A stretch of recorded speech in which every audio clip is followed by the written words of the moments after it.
가정의 달이라 다윗 시리즈를 하다가 오늘은 가정에 대한 말씀을 준비를 했습니다. 우리의 삶에 가장 중요한 터전이 있다면 그건 바로 가정입니다. 우리의 가정. 가정은 하나님이 세우신 제도예요. 세상의 모든 것들은 다 사람이 만든 거지만 가정과 교회는 하나님이 세우신 유일한 기관입니다. 그래서 태초에 무리로 지어서 살게 하지 않았어요.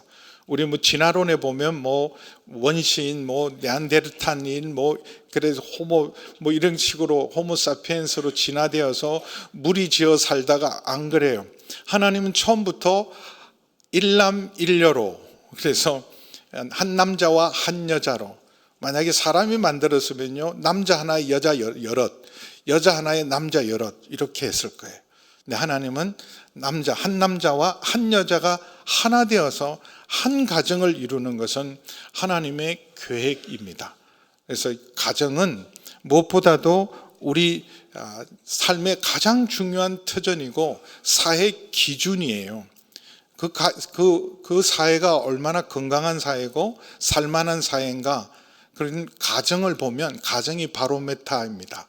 시오노 나나미가 로마인 얘기를 쓰면서 처음 시작할 때는 주변의 모든 나라보다 가장 작은 나라가 세계를 정복하고 1000년 동안 위대한 제국을 이뤘던 많은 이유 중에 하나가 그때 굉장히 건강한 가정의 가치를 가진 가정이 있었어요.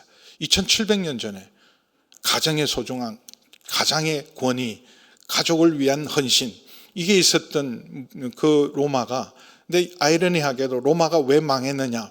가정이 무너져요. 나라가 번영하면서 음란하고 가정이 무너지면서 로마 제국도 함께 무너집니다.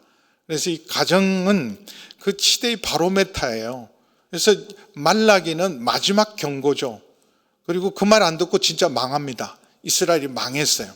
근데 그 마지막 하나님의 경고에 두 가지 사인이 있었는데, 하나는 예배의 타락이었어요. 이게 얼마 안 남았구나. 돌이키지 않으면 망한다. 예배가 변질되고 타락해요. 여러분, 말라기 때는 포로귀환에 와서 그 포로귀환의 감격 속에 성전 재건하고 예루살렘 재건한 감격이 조금 한 세도도 가기 전에 예배가 타락하고 변질합니다. 두 번째, 가정이 무너져요. 이혼이 일어나고 한 가정이 무너지는 것, 가정이 타락하는 것. 왜냐하면 인간관계를 형성하는 가장 기본적인 관계는 부부가, 그리고 부모와 자녀와 형제끼리 인간관계를 배워가는 거예요. 근데 거기가 무너지면 여러분, 그 사회는 무너집니다. 마지막 때의 사인이죠. 요새 AI 시대잖아요. AI 시대에 세상이 많이 바뀔 거예요. 제프리 헌트라는 분이 2024년에 노벨상을 받았는데, 그분은 AI의 아버지라 그래요. 딥마인드라는 걸 개발하고 구글에서 하다가 이게 너무 무시무시하니까 경고하며 구글 그만두고 지금 토론토 대학 명예교수로 있으면서 많은 경고를 하면서 앞으로 AI 시대에 세 가지가 사라진대요. 이미 두 가지는 하나는 이루어지고 하나는 이미 이루어지고 있는, 하나는 참과 거짓의 경계가 사라진대요. 걔한테 물어보면요, 꼭 진리만 말하지 않습니다. 여러분이 원하는 대답은 해줘요. 여러분을 아는 알고리즘을 잘 알고 있어서 여러분이 원하는 게 참과 거짓의 그 경계가 이미 무너졌어요. 두 번째는 일자리가 사라진다. 이미 현실화되고 있죠. 그리고 마지막은 인류가 사라질 것이다. 이 복합 AI 시대가 나오고 초지능 AI가 나오면 인류는 사라진다. 제 말이 아니고 이분 제프리 헌트의 말이었어요. 그러면 가족은 어떻게 될까? 앞으로 지금도 이미 1인 가정이 많아요. 10사람 중에 4사람은 혼자 삽니다. 우리나라. 사별하신 분도 있고 아직 결혼조차도 못한 분도 있고, 그런 여러 가지 다양한 이유로 1인 가족이 거의 지금 10명 중에 4명에 가까워요. 그래서 나중에는 사람하고 살지 않고 AI하고 사는 가족도 있을 거예요. 이미 영화에도 영화에 나온 건 대부분 그렇게 이루어져 가잖아요. 어떤 세상이 올까? 그래서 이미 엘빈 토플러는 그 사람은 그냥 사회학자고 미래학자인데도 그분 책은 거의 예언서예요. 미래의 충격이라는 책에서 챕터 11장에 보면 미래의 가장 충격 중에 하나가 파괴될 가족이 무너진다.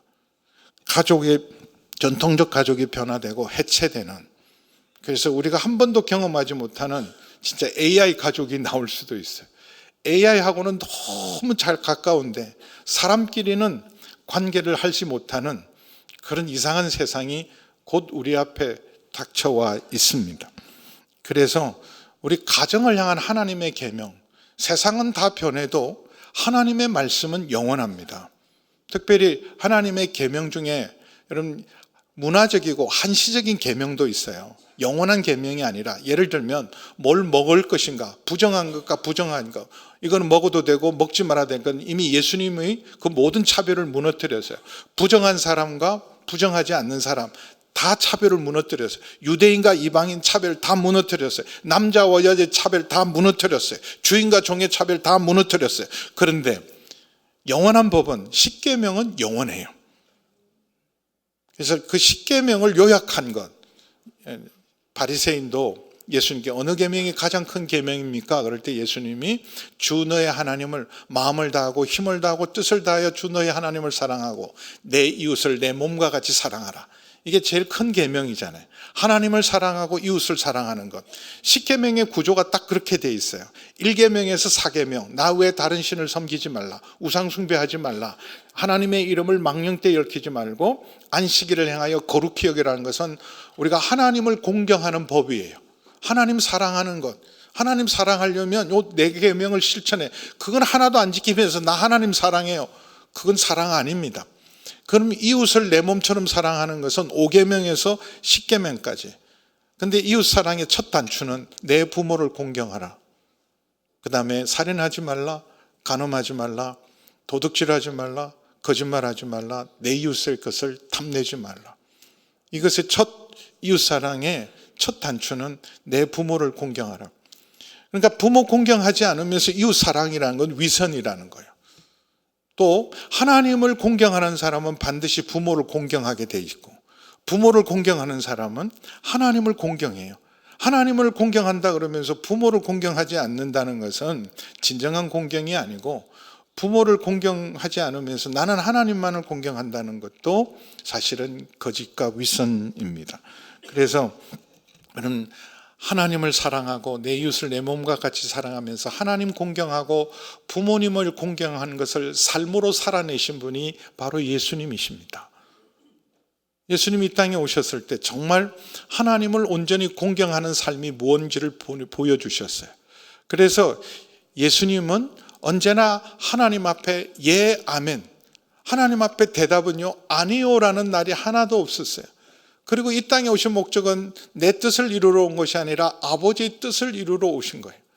그래서 언제나 예, 아멘 되신 아들이셨습니다. 예수님이 비유를 하나 드신 게 있는데 마태복음 21장에 보면 두 아들을 둔 아버지와의 이야기가 기록되어 있습니다. 마태복음 21장 28절에서 31절 잠깐 보죠. 같이 보겠습니다. 그러나 너희 생각에는 어떠하냐? 어떤 사람이 두 아들이 있는데 맏아들에게 가서 이르되 예, 오늘 포도원에 가서 일하라 하니 대답하여 이르되 아버지 가겠습니다 하더니 가지 아니하고, 둘째 아들에게 가서 또 그와 같이 말하니 대답하여 이르되 실소이다 하였다가 그 후에 뉘우치고 갔더라. 그 둘 중에 누가 아버지의 뜻대로 하였느냐? 그 물으나 마나 대답하고 안 간 놈하고 안 가겠다 그러고 간 놈하고 어느 놈이 말 들은 거예요? 둘째입니다. 여러분, 우리도 대부분 그렇게 살아요. 대답은 잘하지만 지키지 않고, 그리고 어떨 때는 싫어요, 안 해요, 못 해요. 요즘 애들이 그 대답 3가지밖에 안 해요. 특별히 사춘기 지나는 중고등학교 애들 싫어요, 안 해요, 못 해요. 근데 오늘은 교회 가자, 싫어요. 그랬다고 보면 그 지가 먼저 와 있어. 그런 애도 있어요. 여러분은 어떠세요? 나는 첫째 자녀인가 둘째 자녀인가? 하나님 앞에서 예 그래 놓고 대답은 너무 잘해, 아멘 그래 놓고는 나가자마자는 다 잊어버리고 내 맘대로 살고 말씀대로 삽시다 그래 놓고 아멘 그래 놓고는 또 교회 바깥에 나가면 야 교회 안에서야 말씀대로 살지 교회 밖에서는 우리식으로 살아야 돼. 그리고 여러분, 근데 어떤 분은 싫어요, 못해요 그랬다가도 나중에 와서 순종하는 사람이 있기는 합니다. 지금 기도할 때라 그러고 기도합시다 그러면 아멘 해놓고 실제로 기도의 자리에 나온 사람은 얼마 안 돼요. 근데 저분이 어떻게 기도하러 나왔지? 기도의 자리에 나왔지? 신기하게도 기도의 자리를 지키는 사람도 있습니다. 그래서 그런데 이런 아들도 있어야 되잖아요. 대답도 이해하고 기꺼이 순종하는 아들. 그런 아들도 하나쯤은 있어야 되잖아요. 예, 말씀할 때마다 예, 그리고 기꺼이 순종하는 아들. 바로 예수님이 바로 이런 순종의 아들이었어요. 언제나 예, 아멘하고 십자가를 지는 일까지 온전히 순종하십니다. 지실 이유가 없어요.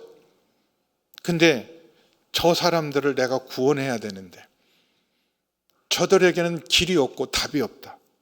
그럴 때 예, 아버지 저를 보내세요.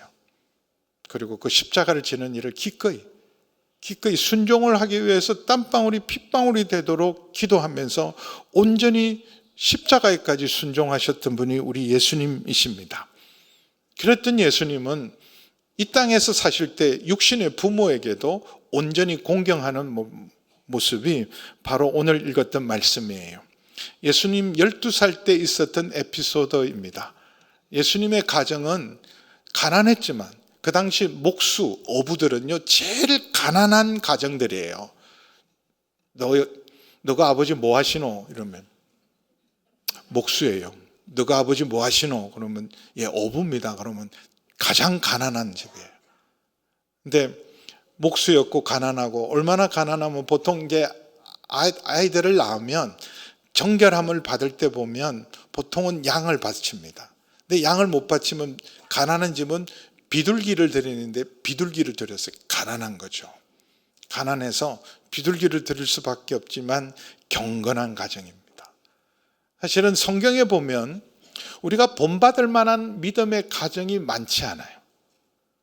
아브라함의 가정도 갈등과 문제가 있고 하갈이 있고 이스마엘이 있고 이삭의 가정도 쌍둥이가 죽도록 원수처럼 싸우고 야곱의 가정은 말도 못합니다. 배다른 이 어머니가 내시고 배다른 형제 12명이 난리도 아니죠. 다윗은 위대했던 다윗이지만 아들 20명이 서로 죽이고 난리예요. 어느 가정이 저런 가정이 됐으면 좋겠다. 근데 예수님의 가정은 가난했지만 경건하고 하나님을 사랑했던 화목한 가정입니다. 그래서 스페인 가면 여러분 꼭 가보고 싶은 데 있잖아요.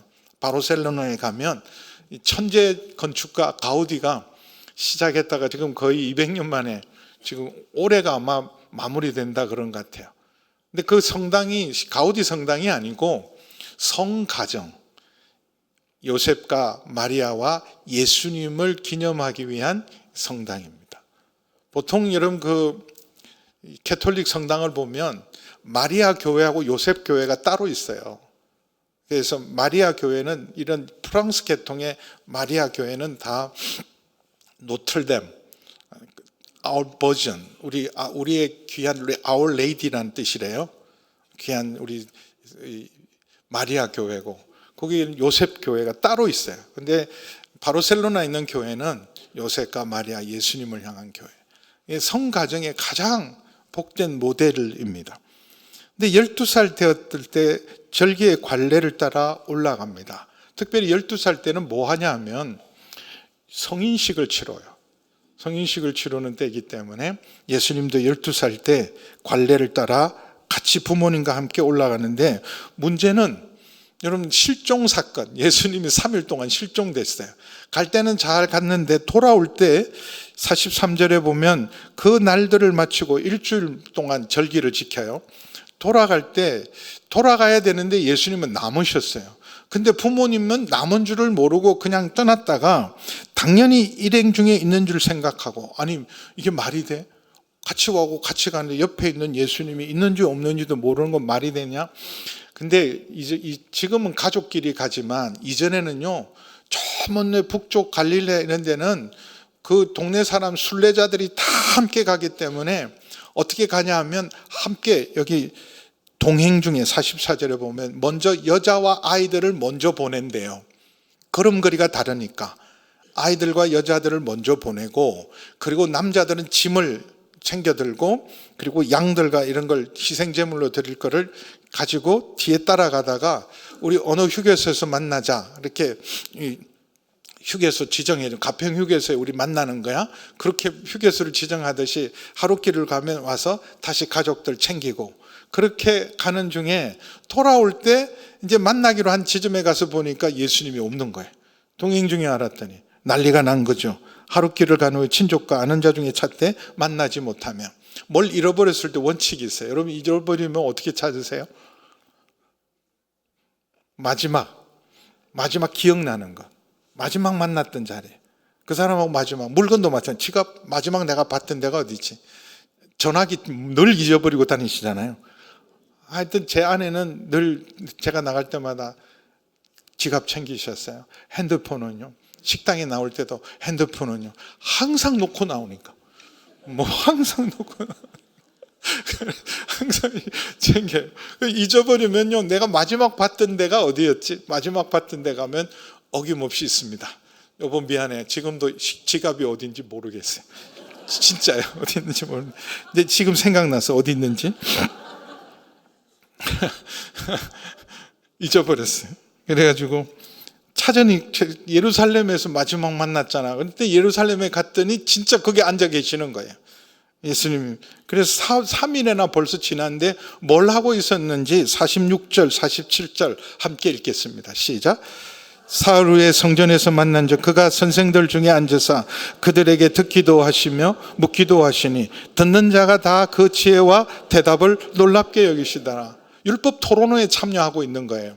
근데 율법 토론회 어린아이들은 참석 못합니다.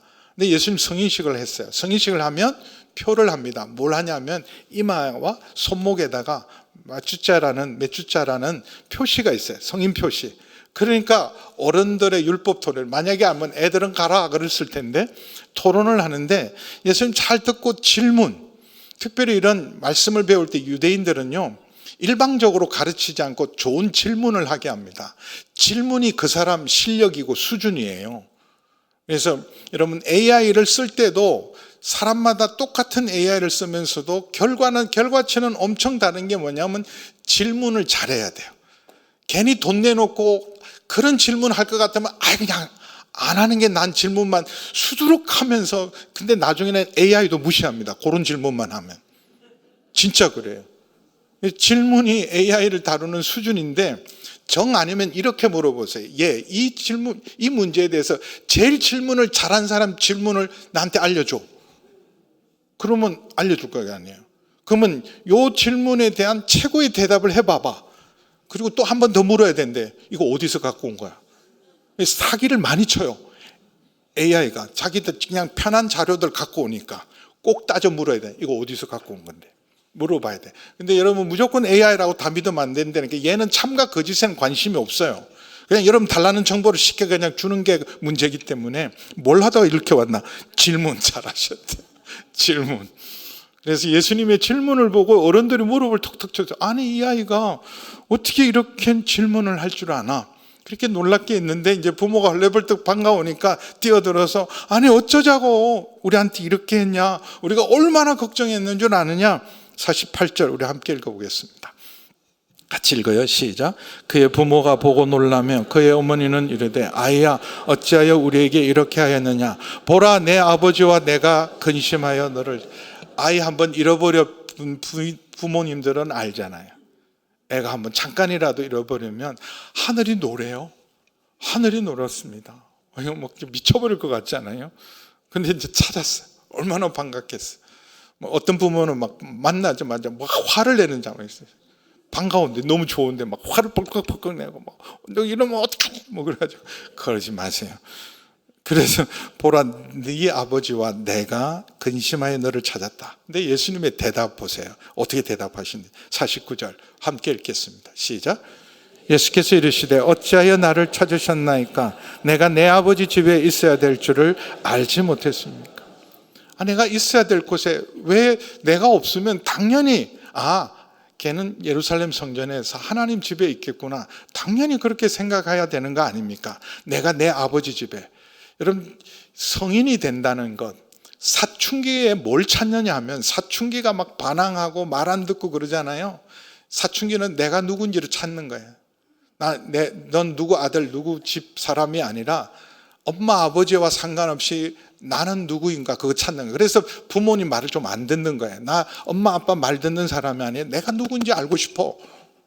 그 정체성에 대한 자기를 찾는 거. 두 번째는 도대체 내가 왜 살아야 되지? 자꾸 공부하라 그러는데 왜 공부해야 되는지. 이제 여러분 공부하는 시대는 끝났어요. 다른 공부해야 돼. 지금 식으로 막 공부 잘하고 성적 잘 내고 AI가 훨씬 잘합니다. 이제 전인적인 인간을 만들어야 돼요. 어쨌든 여러분 지금 아이들은 여러분 사춘기에 왜 반항이 많냐 하면 내가 누군지, 내가 뭘 해야 되는지, 자기 사명, 이것 때문에 내가 사는 소명을 찾는 자리입니다. 근데 예수님은 딱 정리가 돼 있잖아요. 내가 내 아버지 집에 있어야 될 줄을 알지 못했습니까? 여러분 가족들이 지금 어디 있을까? 걔가 어디 있을까? 그럼 어머니 어디 계시냐? 엄마 어디 있어? 그러면 엄마 모르겠어요. 쇼핑을 다니시는지, 어디 마시를 다니시는지, 무슨 짓을 하는지. 아빠 어디 계시니? 모르겠어요. 뭐 술집에 계시는지, 뭐 어디 카바레를 가셨는지, 카지노를 가셨는지, 주로 카자로 가셨는지 잘 모르겠어요. 근데 여러분은 어머니 어디? 우리 어머니가 가는 게 어디 있어? 교회 있죠. 교회 있죠. 제가 이전에 87년도인 것 같아요, 기억상. 한 번 집에 그때 올림픽 전도대 후원하시는 분의 집에 가서 자기가 어떻게 예수 믿었는지, 예수 안 믿던 사람인데 예수 믿는 간증을 해주시는 거예요. 그때 경제사범으로 크게 신문 1면에도 날 만큼 큰 경제사범으로 자기가 구속되어 있을 때, 경제사범들은 그 사람들끼리 때 뭐 사장들 이런 사람들 그 사람들끼리. 근데 들어가 보면 제일 걱정한 게 뭐냐면 뭐 사업 걱정, 자기가 언제 나갈까, 진짜 풀려날까, 몇 년 있을까, 뭐 이런 거 걱정하는데 진짜 제일 걱정은 부인 때문에 걱정한대요. 부인이 좀 어떻게 할까?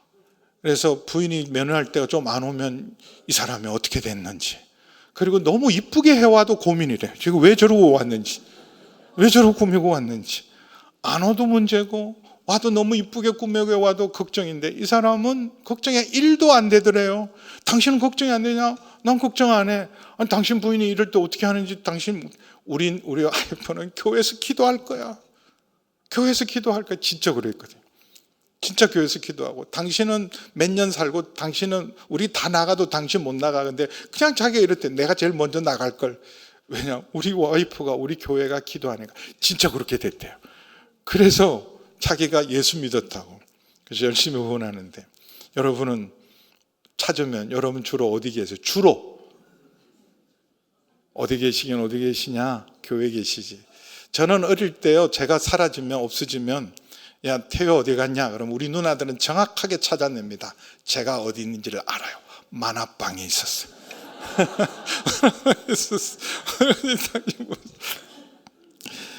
내가 내 아버지 집에 있어야 될 줄을 알지 못하셨습니까? 나는 주로 어디 있는가? 내가 있어야 될 자리, 주님이 내가 어디 있느냐 그럴 때, 내가 여기 있습니다. 내가 있어야 될 줄을 알지 못하냐. 자기가 하나님의 아들이라는 것, 요셉이 내 아버지가 아니라 하나님 아버지가 내 아버지라는 걸 누구보다 잘 아시고, 그리고 유월절 어린 양으로, 지금 유월절에는 어린 양이 수십만 마리가 어린 양이 희생되는 절기 때 세상 죄를 지신 하나님의 어린 양으로 자기 사명도 확인하는 자리였어요. 그런데 놀라운 거는 집으로 돌아왔을 때 51절 보세요. 같이 읽어요. 오늘 말씀 다 잊어버리시더라도 이 말씀은 여러분 꼭 기억하시기 바랍니다. 같이 읽으면 시작. 내려가사 나사렛에 이르러 순종하여 받으시더라. 그 어머니는 이 모든 말을 마음에 두느라 함께 내려가서 나사렛에 이르러 순종하셨어요. 저는 하나님의 아들이고 세상에 이제 구원자가 될 사람입니다. 그러니 앞으로 저한테 함부로 대하지 마시고, 그리고 목수일 도우라 이런 그런 말 하지 마세요. 근데 예수님은요, 목수의 아들로 여전히 살아내셨어요.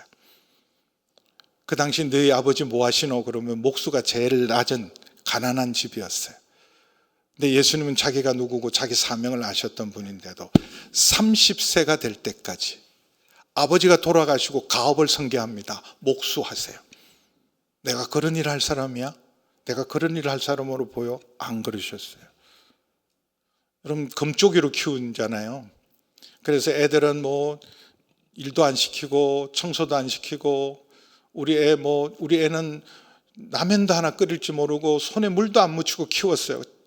부끄러워하셔야 돼요. 그리고 시집을 보내요. 지금 이 긴장감은 뭐예요?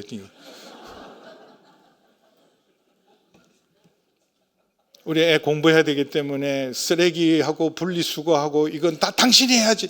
애 시키세요.